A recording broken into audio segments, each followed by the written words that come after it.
Mission Station on Space to Ground. Welcome to Space to Ground, your weekly look at what's happening on board the International Space Station. I'm Dan Hewitt. Spring has sprung and flowers are blooming in space. Zinnia flowers burst forth this week inside the Veggie plant growth facility used by astronauts to hone their microgravity gardening skills. Flowers have appeared in space before, with NASA astronaut Don Pettit growing a sunflower and even writing a blog from the point of view of his space-grown zucchini flower. This current study will be used to help with the next flowering plant experiment in 2017, when astronauts will try out their green thumbs attempting to grow tomatoes.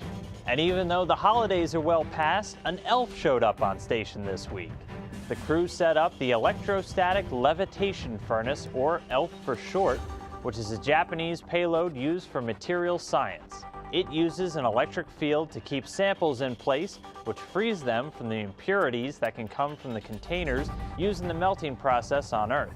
Then a laser heats samples to between 570 and 5,400 degrees Fahrenheit.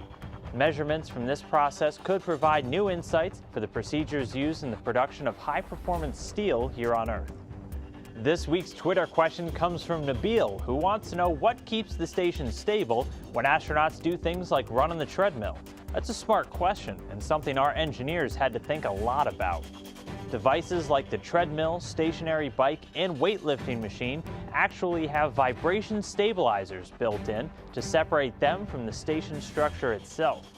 Otherwise, the motion from the astronauts could have negative effects on the delicate science taking place all across the station, or even alter the motion of the station itself.